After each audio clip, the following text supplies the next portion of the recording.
Shalom. Amém. Que a graça e a paz do Senhor repouse sobre a sua vida. Sinto-me honrado em mais uma vez estar aqui junto com os irmãos para juntos meditarmos na palavra do Senhor. Quero externar a minha gratidão ao pastor Kleber pelo convite e pela confiança e ceder a tribuna da igreja para estarmos ministrando a palavra de Deus. Irmãos, nós estaremos nessa noite meditando em Tiago, capítulo de número 4, versículo de número 8.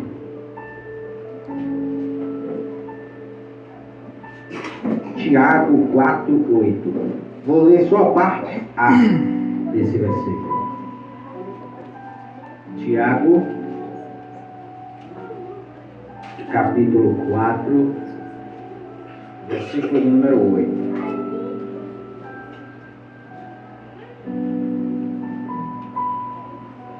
Diz assim: chegai-vos a Deus, e Ele se chegará a vós. Chegai-vos a Deus, e Ele se chegará a vós. Pai, te exaltamos e bendizemos o teu nome. Te agradecemos porque até aqui o Senhor tem nos ajudado.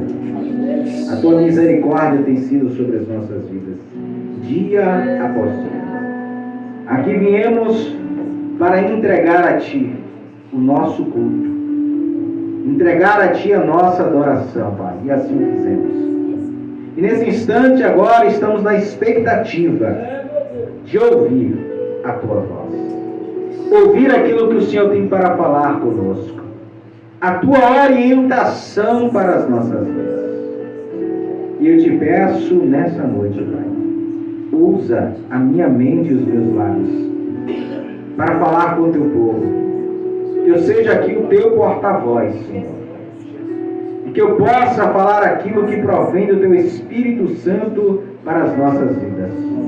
Eu peço a tua graça, a tua misericórdia para pregar a tua palavra.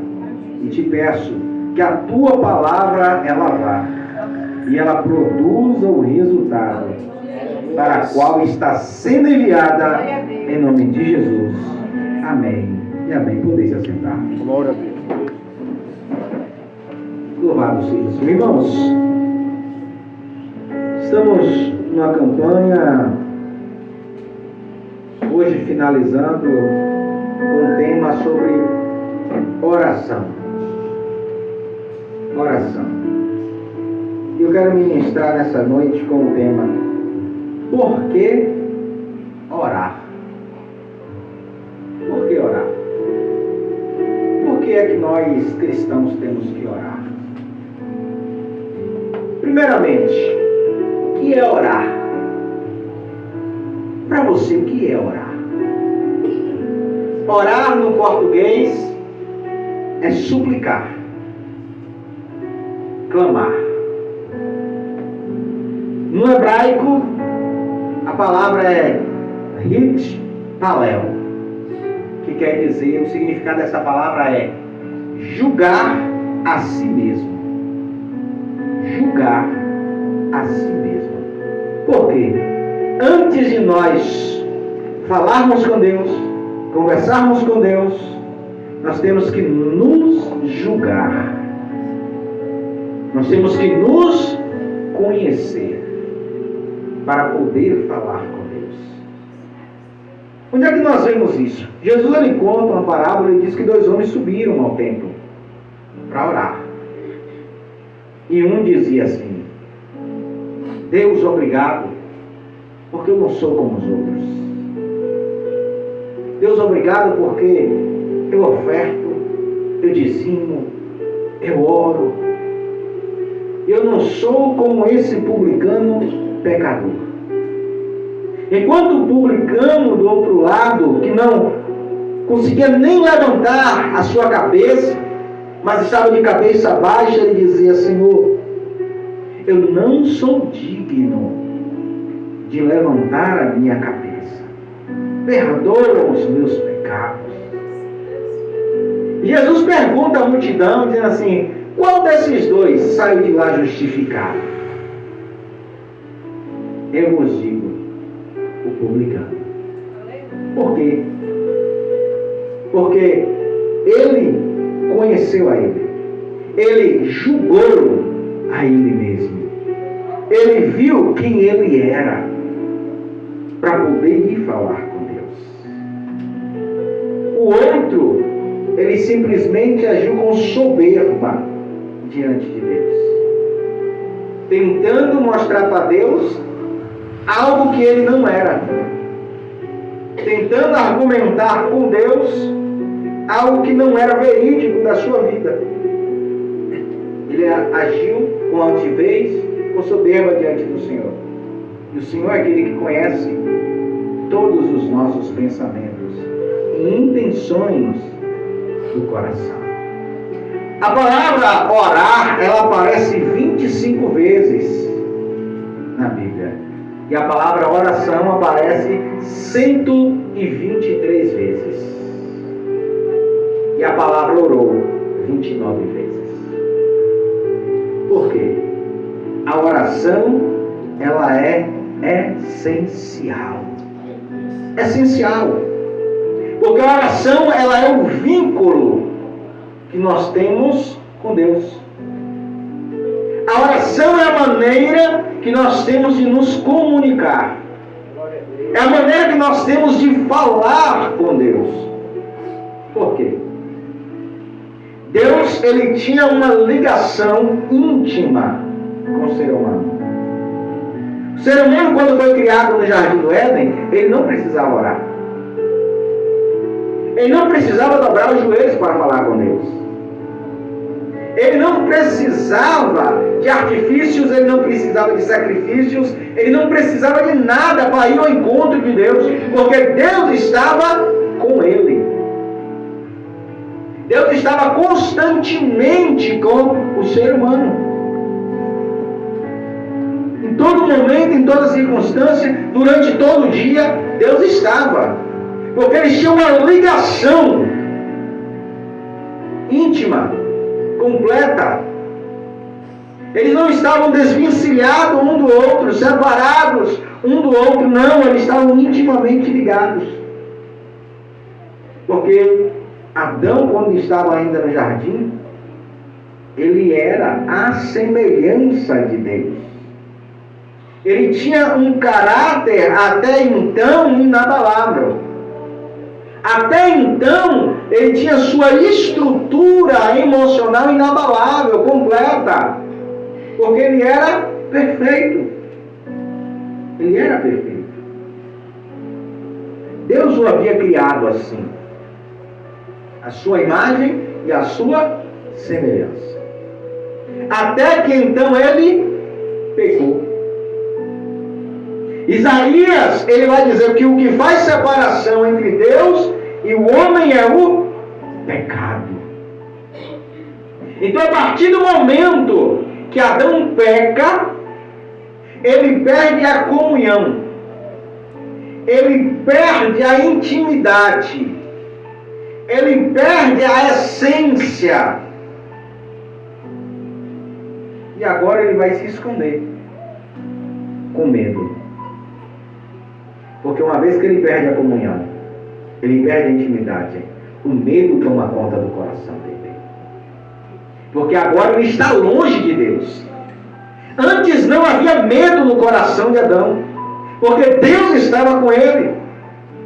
João vai dizer que o verdadeiro amor lança fora todo medo. Quem é o verdadeiro amor? Deus. Então Deus estava com ele, Deus estava nele, então não tinha medo. Mas no momento que ele peca, o medo toma conta da vida dele.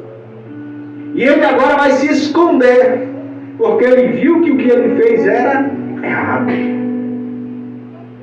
Ele agora está conhecendo o bem e o mal, porque antes ele só conhecia o bem. Ele não conhecia, ele não sabia o que era o mal. E agora, ele é expulso do jardim. Ele agora está longe do seu habitat. E agora, por causa disso, o ser humano ele precisa então voltar a falar com Deus. Ele precisa novamente ter algo que o ligue ao Senhor. E a Bíblia lá no Gênesis vai dizer que começaram então a invocar o nome do Senhor. Porque havia uma necessidade dentro dele. O seu espírito que estava nele clamava e anseiava por falar com Deus. Então eles começam então a clamar a Deus, a invocar ao Senhor. Começam a apresentar sacrifícios a Deus. Para quê? Para chamar a atenção de Deus. Para que Deus se apresentasse. Para que Ele se achegasse. Porque até então no jardim não havia necessidade. Porque Deus estava presente. Não havia pecado. Não havia nenhum erro. Então Deus estava ali. Que era um lugar separado, um lugar santo. Então Deus podia habitar naquele lugar com os seres humanos. Mas agora que eles pecaram e foram expulsos do jardim, Deus não está mais ali. A presença de Deus como ela não está mais manifesta com o ser humano. Porque eles agora estão em um corpo que foi maculado. Que foi sujo pelo pecado de Adão. E que foi passado para toda a geração posterior a ele até os nossos dias. Está em nosso DNA o pecado de Adão. Por isso agora eles começam a clamar. Eles começam a invocar o nome do Senhor. Eles começam a sacrificar a Deus para poder chamar a atenção de Deus, poder atrair a presença de Deus para perto deles. Eles começam. Só que o que acontece? Os homens eles começam a se dispersar. Eles começam a se afastar. E eles começam a pecar mais ainda. E como eles pecam mais ainda, mais longe eles ficam de Deus. Mais longe. Ao ponto que Deus olha e a Bíblia diz que Deus, ele sente nojo. E ele diz, a maldade da humanidade tem subido às minhas narinas e tem cheirado mal. E eu vou acabar com todos eles. Eu vou destruir todos eles. Eu vou acabar com o mundo. Só que enquanto Deus ele está ali olhando e dizendo, eu vou destruir tudo. A Bíblia diz que quando os seus olhos estão passeando, ele vê um homem. E a Bíblia diz que Deus achou graça nele. Achou graça. Por que achou graça? Porque aquele homem estava invocando a ele. Aquele homem estava orando, estava conversando, dizendo que precisava falar com ele. Aquele homem estava buscando andar em retidão. Aquele homem estava buscando ter uma vida santa, enquanto o restante da humanidade estava se pervertendo e mergulhando dia após dia no pecado. Aquele homem chamava-se Noé. Noé era um homem que buscava a Deus. E por causa disso, Deus achou graça nele. E Deus fez com que, a partir de Noé, ele recomeçasse a humanidade. E a partir de Noé, Deus recomeça. Deus recomeça porque o anseio de Deus é que a humanidade esteja perto dele. Não é que a humanidade seja destruída por completo. Não é que todo ser humano seja dizimado e acabe. Não. Pelo contrário. O Senhor lhe diz lá em João, no capítulo 13, que Ele enviou o seu Filho, não para condenar, mas para salvar. Aleluia! E Noé recomeça. Só que a humanidade no seu DNA está impregnada pelo pecado. E eles começam novamente a pecar contra o Senhor.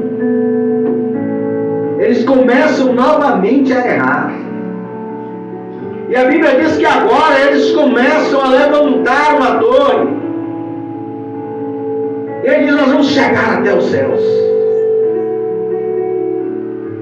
Porque em seus corações não está o desejo de adorar, mas o desejo de serem adorados. Eles começam, e a partir dali realmente começa a idolatria naquele momento. A partir de um homem chamado Nimrod, que era o líder daquele povo. E Deus olha e diz: não está certo. E se deixarmos eles continuarem, não haverá nada que eles não possam fazer. Preste atenção nessa declaração de Deus. Não haverá nada que eles não possam fazer. Não é um homem que está dizendo isso. Não é qualquer outra pessoa que está dizendo isso, é Deus. Deus está dizendo que quando o homem ele se junta com um intuito, Aleluia! Glória a Deus! e ele permanece naquele intuito, com afinco, com foco, com desejo, ele consegue. E Deus disse: se eu não intervir, eles vão conseguir. E não haverá nada que eles não possam fazer. Se homens pecadores, se homens que andaram na transgressão, se homens que não buscavam a presença de Deus, poderiam fazer qualquer coisa, por que é que a igreja ela não pode? Por que é que nós como cristãos não podemos realizar? Por quê? Porque Jesus vai dizer assim: olha, os filhos das trevas são mais prudentes do que os filhos da luz. Nós era que devíamos andar de mãos juntas. Nós é que devíamos andar de mãos dadas, no mesmo pensamento, no mesmo intuito, no mesmo foco, de fazer com que a igreja ela cresça, ela expanda e ela ganhe almas dia após dia. Glória a Deus! Nós temos que ter esse anseio. Paulo ele vai dizer que tudo que foi escrito para nós observarmos. Essa é uma passagem que temos que observar. Porque homens pecadores conseguiam obter com êxito aquilo que eles estavam almejando. E nós, que dizemos que servimos ao Senhor, não conseguimos. Não conseguimos avançar. Não conseguimos conquistar. Porque falta em nós o que estava neles: unidade, comunhão entre eles, em um mesmo propósito, em um mesmo objetivo. E Deus interveio. Deus ele destrói aqueles planos por completo, porque Deus muda a língua de todos eles, espalhando-os por todos os lados. Aqueles homens, agora cada um deles se espalha. E eles começam a clamar. Eles começam a orar. Mas agora a oração deles não é para Deus. Agora o clamor deles não é para o Senhor. São para outros deuses. Porque o Espírito que está nele, que anseia em estar com a divindade, está corrompido. E eles não conhecem a Deus, porque eles não buscam ao Senhor. Então eles vão buscar aquilo que os seus corações conhecem, que é os seus ídolos. Eles vão buscar. Eles buscam com anseio, buscam com vontade, desejo de que realmente aquela divindade apareça ali para eles, esteja com eles, mesmo sendo enganados, mesmo sendo ludibriados, eles permanecem ali buscando, e não se afastam. e não falam mal. Agora, enquanto cristãos buscam a Deus, e às vezes por não conseguir aquilo que quer, se afastam e falam mal do Senhor. Falam mal de Deus, porque Deus não deu aquilo que eles queriam. Porque Deus não dá o que nós queremos. Deus dá o que nós precisamos. Deus dá aquilo que é a nossa necessidade. Aquilo que Ele vê que nós precisamos, Ele vai agir em nosso favor. Porque Ele está pronto para abençoar. E as bênçãos do Senhor, elas enriquecem e não acrescentam dores. Porque não adianta eu crescer, mas aquele crescimento trazer dores para a minha vida, trazer sofrimento para a minha vida. O que Deus acrescenta na minha vida não traz dores. Não traz. Glórias. A bênção do Senhor, ela não acrescenta dores. Aqueles homens, eles estão clamando, eles estão buscando as suas divindades. Ao ponto que a gente vê lá no livro de Reis, quando Elias, ele vai colocar diante da nação ali a quem eles têm que obedecer, a quem eles têm que servir. E a Bíblia diz que ele faz um desafio. Aqueles homens, eles rasgavam as suas vestes. Aqueles homens cortavam os seus corpos. Aqueles homens ficou por horas e horas clamando para que a sua divindade respondesse a eles. E a divindade não respondeu. Está pensando que eles saíram dali xingando Baal, o Astarote, a Zera? Não.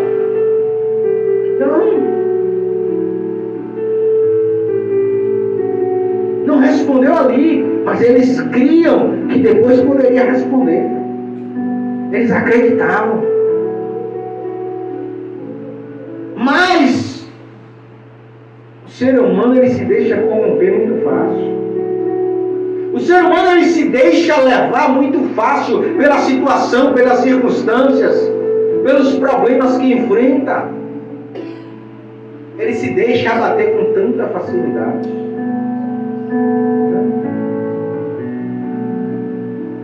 Nós estamos aqui, irmãos, e Deus nos prova para ver o nosso coração. Não é que Deus precise conhecer o meu e o teu coração, não, porque Ele conhece. Ele quer que a gente conheça o nosso coração. Ele quer que nós saibamos até onde nós podemos ir. O que é que Ele faz com Abraão? Ele faz uma promessa, depois cumpre a promessa, e depois de cumprir a promessa ele diz: Abraão, me dá, agora me devolve a promessa que eu te dei, me dá o filho que eu te dei.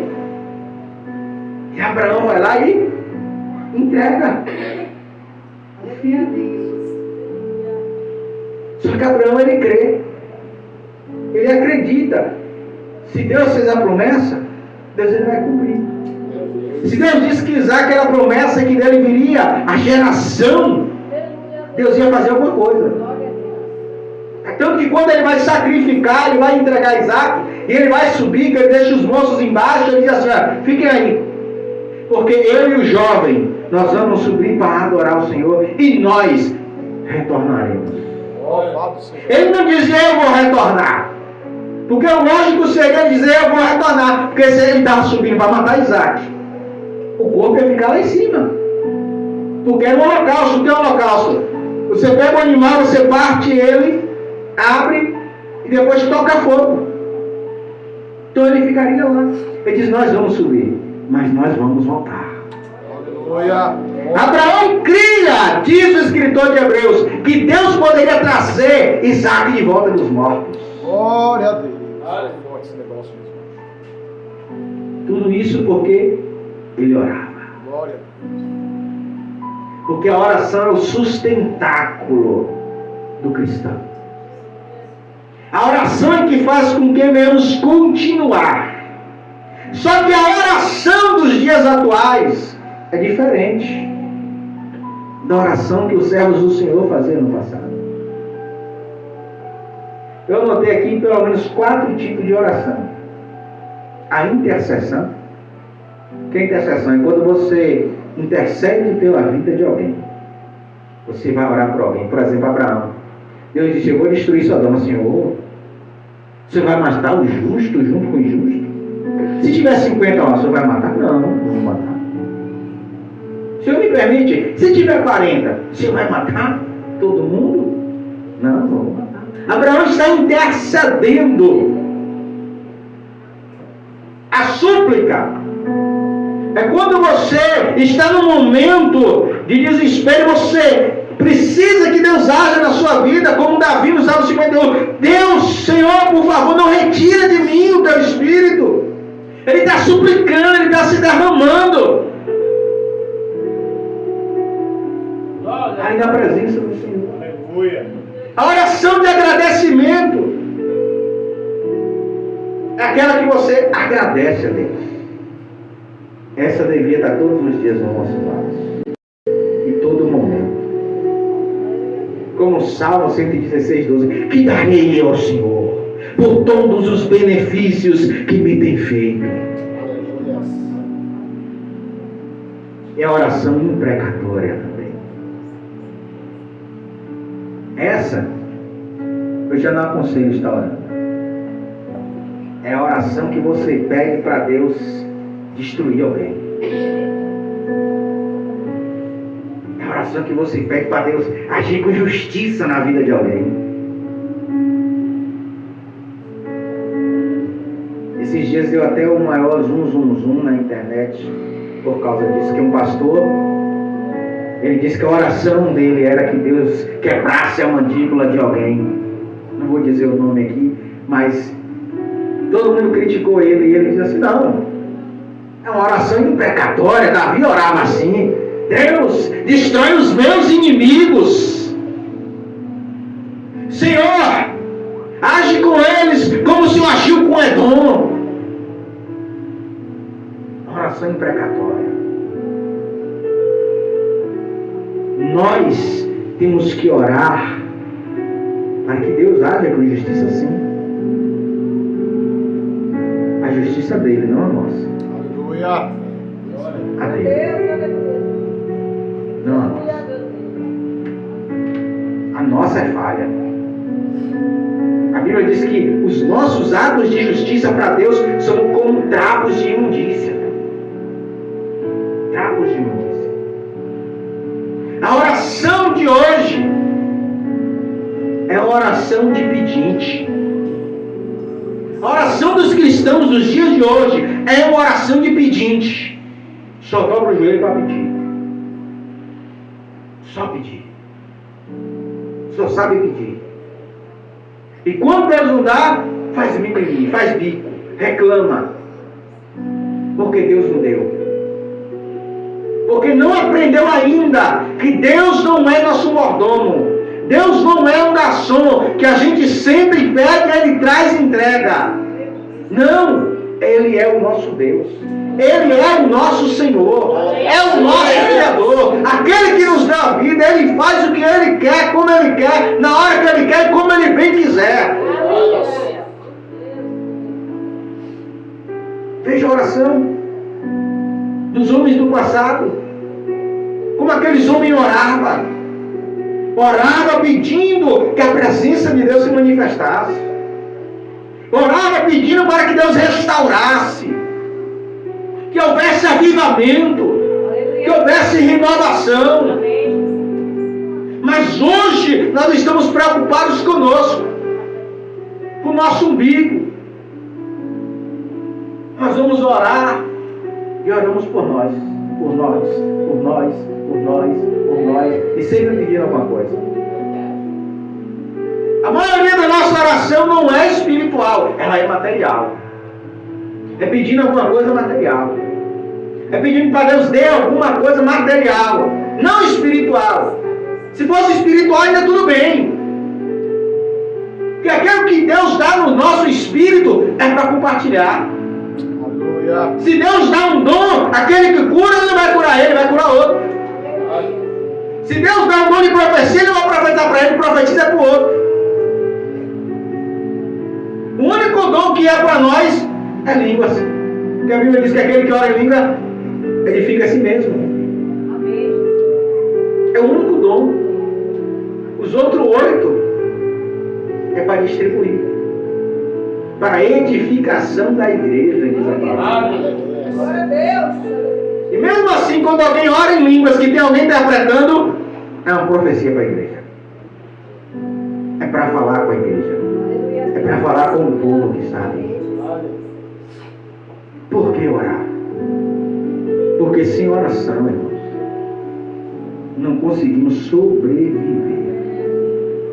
Nós definhamos. Porque quanto mais eu oro, mais próximo de Deus eu estou. Quanto mais eu oro, mas não é qualquer oração. Não é de qualquer maneira. É a oração que provém do fundo do nosso espírito. Aquela que clama dizendo, Abba, Pai. Aquela que clama pedindo pelo socorro e pelo auxílio de Deus. Aquela que clama pela presença manifesta do Senhor nas nossas vidas. É aquela que se dobra diante do Senhor para que Ele se manifeste, para que Ele haja. Veja, a Bíblia diz que Ana, ela não tinha filhos. E por anos, Ana orou, pedindo filho a Deus. Anos. Alguns vão dizer que foi 20 anos, outros vão dizer que foi 25 anos. Eu não sei dizer exatamente quanto foi, mas foi muitos anos. Elcana tinha vários filhos. E Ana, que foi a sua primeira esposa, não tinha ainda dado nenhum filho a ele. Só que Ana, ela orava para que Deus desse um filho por causa daquilo que acontecia com ela por causa de Penina. Era para ela poder dizer para a Penina que ela também gerou, que ela também teve filho. Era uma oração de alguém que não estava almejando algo que desse a glória a Deus, mas a glória fosse para ela. Mas num dia que ela subiu para sacrificar o Senhor, e ela mudou a oração dela. Ela disse assim, Senhor, se o Senhor me der um filho, ele será teu, para te servir. Glória a Deus. Deus no mesmo instante trouxe a resposta. Glória. Eli levanta de lá, olha para ela e diz assim, você está bêbada? Ela disse, não, Jesus, minha alma está amargurada. Minha alma está amargurada. Por isso eu estou clamando a Deus. E ele vai dizer assim, vai em paz, filha. Que o Senhor te abençoe. Glória a Deus. No momento que ela muda a oração, ela recebe a resposta. No momento que eu e você começarmos a mudar a nossa oração, e ser uma oração voltada para a glória de Deus, Amém. para que a glória dele se manifesta, para que a presença dele seja constante, para que a nossa vida seja uma vida santificada diante do Senhor, você vai ver a resposta de Deus para mim e para a sua vida. A palavra diz que nós não recebemos porque não sabemos pedir, porque pedimos errado. E quando pedimos para os nossos próprios deleites. Pedimos para os nossos deleites. Nós temos que saber orar. A oração é a maneira de conhecermos qual é a vontade de Deus para a nossa vida. Não é para que a nossa vontade seja feita por Deus. É para que a vontade de Deus seja manifesta. Porque quando eu oro, Deus vai me mostrar qual é a vontade dele para mim. Veja que os discípulos de Jesus, eles vão até Jesus e dizem assim: Senhor, nos ensina a orar. E o que é que ele vai ensinar? A oração que todo mundo conhece: Pai Nosso. Ele vai dizer: quando fores orar, orai assim: Pai Nosso que está nos céus, santificado seja o teu nome, venha o teu reino, seja feita a tua vontade, na terra como é no céu. Ou seja, ele está dizendo: olha, quando vocês forem orar, peçam que a vontade de Deus seja feita. Não peça que a sua seja feita, peça que a vontade dele. Porque a vontade de Deus é boa, perfeita e agradável. E quando é que eu experimento a vontade de Deus? Quando eu me entrego por completo. Quando eu me dou. Quando eu vou em oração ao Senhor e eu me rendo diante dele. Oh, aleluia! Eu me rendo diante do Senhor. Veja, Ezequias, ele é visitado pelo profeta Isaías, que diz assim: olha, coloca a tua casa em ordem, porque tu vai morrer e não vai viver. Aí ele vai e vai clamar a Deus, diz assim: Senhor, lembra, Senhor, que eu andei em retidão na tua presença e fiz o que era reto aos teus olhos. Aleluia! Ele vai orar a Deus e diz assim: ó, lembra que eu fiz a tua vontade. Glória a Deus, aleluia. Mas na oração de Ezequias, não veio dizer, ele fala assim: Deus, me dá mais dias, me cura, restaura a minha saúde. Não. A oração dele é somente: Senhor, lembra que eu fiz a tua vontade. Aí Deus diz lá ao profeta, quando ele está saindo, volta. E diz que eu ouvi a oração e vi as suas lágrimas. E eu vou acrescentar a ele 15 anos de vida.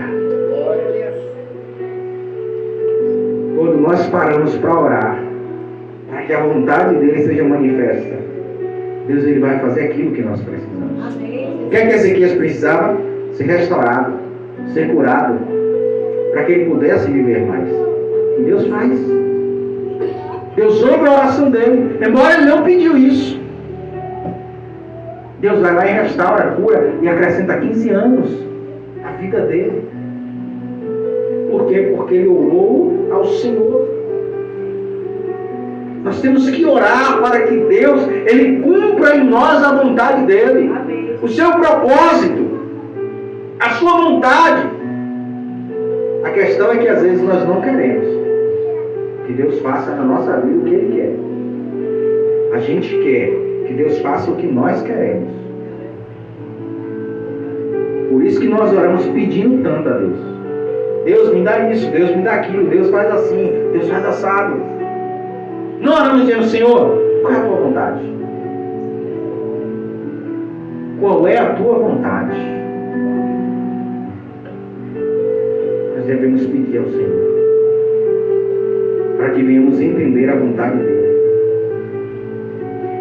Um dia eu estava ouvindo alguém ministrando, falando, e ele dizia assim: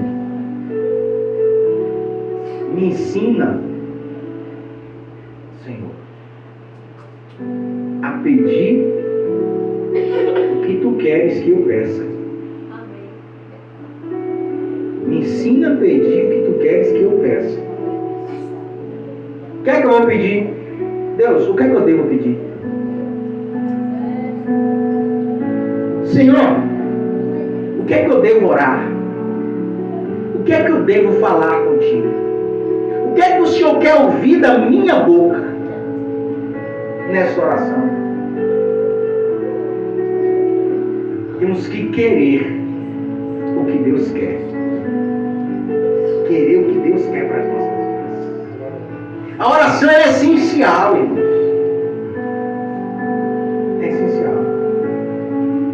É como alguém quando tinha uma brasa no meio do fogo. Ela começa a se apagar. Assim é a vida do cristão sem oração. Ela se apaga. Quando eu sentei aqui, eu olhei para aquele relógio lá, para ver a hora. Eu olhei assim, está parado. Por que ele está parado? Porque ele está sem pilha, sem energia, para fazer com que ele funcione as suas engrenagens, para que ele faça o que ele deve fazer. O que é que ele deve fazer? Dizer qual é a hora. Nós, sem oração, somos como aquele relógio lá,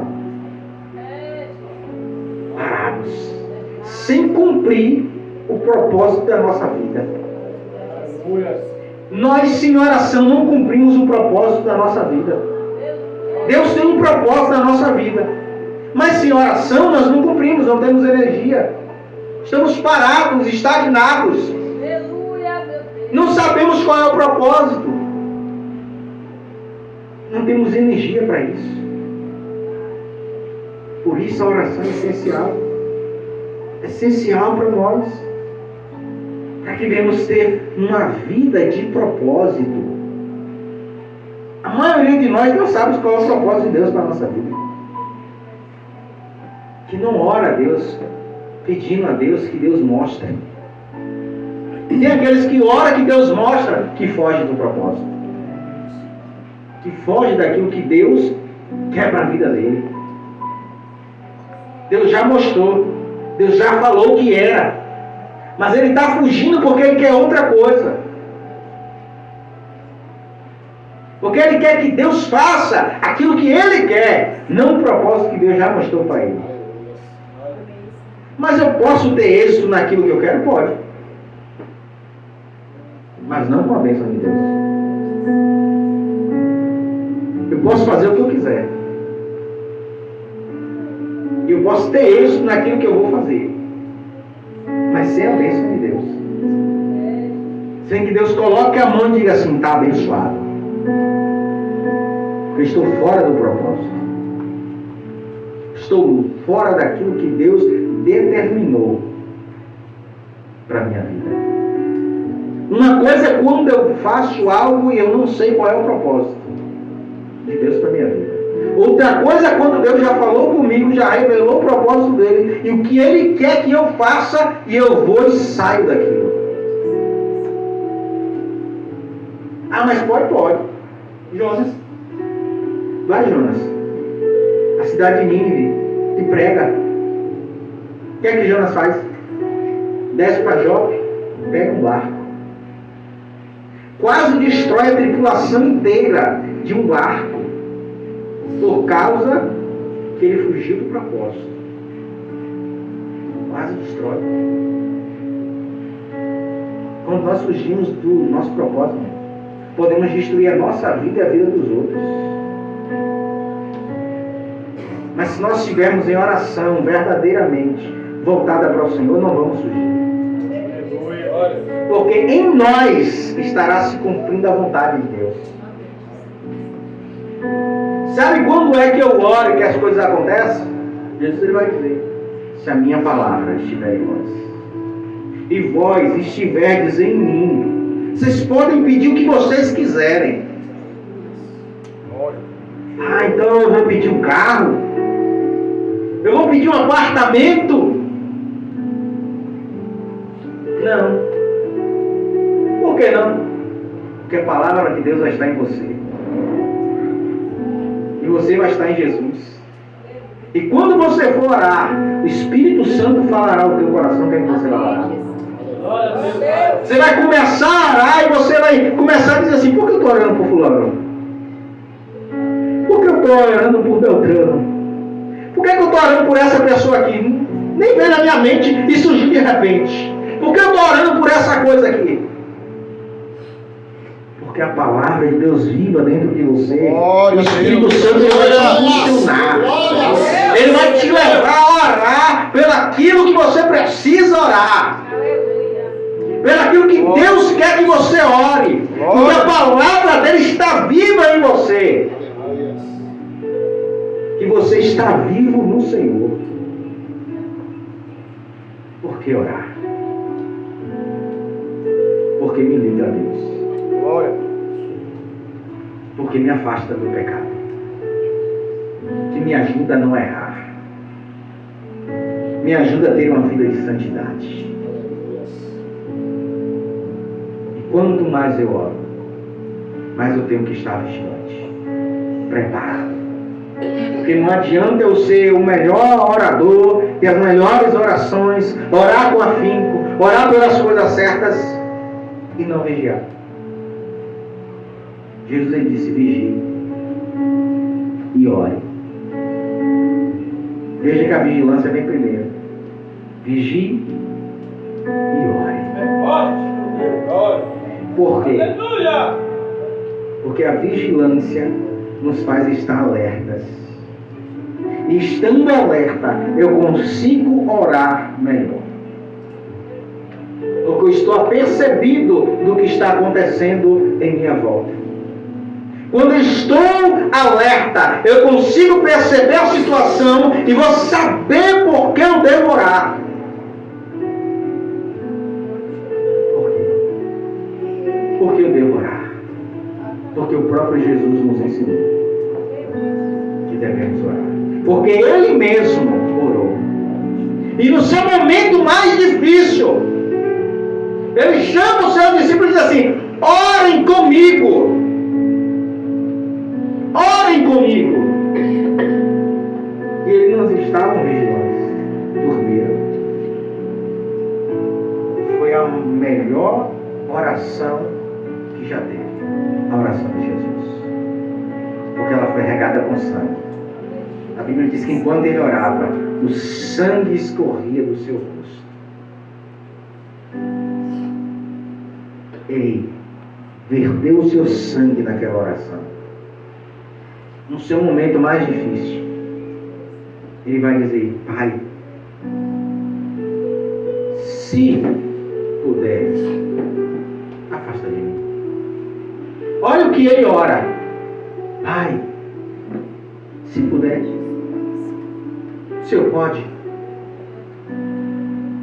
Mas aí ele vai dizer assim: mas contudo, não seja feita a minha vontade, mas a tua. Glória a Deus. Ele mesmo vai olhar e vai dizer assim: não, Senhor, eu sei que até o Senhor pode fazer isso aí, mas eu não quero que o Senhor faça a minha vontade, eu quero que o Senhor faça a sua. Aleluia. Amém, Jesus. E ele cumpriu a vontade do Pai. Amém. E por ele cumprir a vontade do Pai é que nós estamos aqui. Aquela oração salvou a minha vida e a sua. Amém. Aquela oração nos deu direito à vida eterna. Glória a Deus. Porque aquela oração fortificou Jesus. Fez com que ele tivesse ânimo novamente para continuar. E para que eu e você pudéssemos estar aqui nessa noite. Aquela oração foi feita por ele. E a oração dele ecoa até os dias de hoje. E antes dele ir, ele orou ao Pai dizendo: Pai, eu peço, Senhor, que não esteja no mundo, mas que os livre do mal. Glória a Deus. A oração dele é para que nós estivéssemos protegidos, guardados Amém. no Senhor. Amém. Para que hoje eu e você pudéssemos estar aqui nessa noite. Jesus, ele orou. Ele orou. E nenhum dos seus se perderam. Ele disse: Pai, nenhum dos que tu me deste se perderam, a não ser o filho da perdição. Então ore, irmãos. Ore. Ore, porque quanto mais você ora, mais você se aproxima de Deus. Glória a Quanto Deus. mais você ora, mais perto você está do Senhor. Glória a Quanto Deus. mais você ora, mais forte você fica espiritualmente, para vencer os desafios que se colocam diante de nós. Porque até o dia da vinda do Senhor, nós temos obstáculos para serem vencidos, barreiras para serem derrubadas, mas também vitórias para serem alcançadas. E tudo isso por intermédio da oração. Então, se você orava, continue orando. E ore mais ainda. Aleluia. Para que Deus te fortaleça, te dê ânimo, para você continuar a buscar a sua face. É o que eu oro por você. Que Deus te dê graça. Que Deus te fortaleça. Que Deus te dê ânimo. E Deus te sustente até o dia da sua vida. Que Deus te abençoe.